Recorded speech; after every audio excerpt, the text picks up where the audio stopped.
Nail polish के बगैर वज़ू हो जाता है।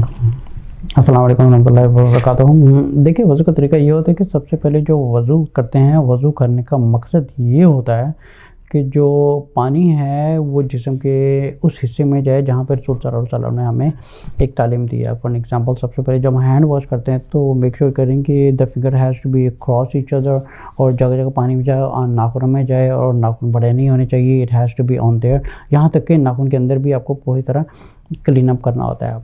और जब आप औरतें ऐसे भी कहती हैं कि अगर बालों को ना धोएं तो क्या क्या ठीक है? देखिए, बालों भी आपके जिस्म का हिस्सा है, तो बाल has to be cleaned up. जैसे फॉर एग्जांपल, अगर जनाबत के बाद या जब पाक होने के बाद, हैज़ के बाद, जैसे अगर आप अपने आप को पाक करते हैं तो the shower has to be clean your entire body. आप ऐसे नहीं कि बालों को छोड़ दें। जैसे नाखून है, नाखून भी जिस्म का हिस्सा है, you has to be doing that. Similarly अगर आप अगर नेल पॉलिश लगा दिए, ठीक है, नेल पॉलिश के ऊपर जो वज़ू है, समझिए कि आपको जो 100% मार्क्स मिलने होते हैं ना, तो आपको उसमें कट डाउन होकर 50% नीचे रह जाता है, तो उसमें आपका वज़ू में कमी आ जाती है। ठीक है, अगर आप वज़ू का प्रॉपर तरीका ये होता है कि the water has to touch your body.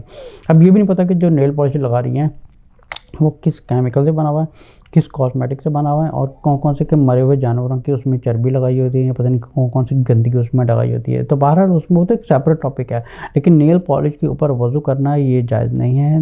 The वज़ू हैज़ टू बी डन, वज़ू नेल पॉलिश लगाने से पहले, और बाकायदा नेल पॉलिश लगा के सेट हो के अल्लाह के दरबार में हाजिर जाना है, ये भी अच्छी चीज़ नहीं है। अल्लाह के दरबार में जब आप जा रही हैं नमाज़ पढ़ने के लिए, एक अच्छे पाक साफ़ होके जाएँ। फॉर एग्ज़ाम्पल, जैसे क़यामत वाले दिन जब अल्लाह के सामने हम हाज़िर होंगे तो हर इंसान नंगा होगा, लेकिन एक दूसरे को देख नहीं पड़ेगा। तो कहने का मतलब कि जो दुनिया की चीज़ें हैं वो दुनिया में रह जाएंगी, और जो हम अल्लाह के दरबार में हाज़िर होते हैं तो पहले हम अपने कपड़े देखें, अपने आप को देखें, और अल्लाह के सामने जाके हाज़िर होकर अच्छे तरीके से कि नमाज़ पढ़ें। अब ऐसा नहीं कि लिपस्टिक लगा के, पाउडर सुर्खियाँ लगा के बाहर जाने लगी हैं, चलो जल्दी से 4 रकात नमाज़ पढ़ें, फिर हमने मार्केट जाना है।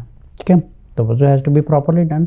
पाकी हालत होना चाहिए, कपड़े पाक साफ़ होने चाहिए। आप ये सोचें कि आप किसी बॉस के सामने नहीं जा रही, या किसी दोस्त के घर पे भी नहीं जा रही, किसी डिनर पार्टी में नहीं जा रही, आप उस ज़ात के सामने खड़े होने जा रही हैं जो सारी मखलूक़ात का एक अकेला खालिक है। हमने उसके सामने जाना है और उसके सामने हाजिर होकर अल्लाह अकबर करना है, बाकी सब कुछ छोड़ देना है। ये मकसद है नमाज़ पढ़ने का, कि हम सब कुछ छोड़ के अल्लाह के आगे खड़े हो जाएँ। तो नेल पॉलिश के ऊपर करना, वज़ू करना जायज़ नहीं होता। It has to be cleaned of.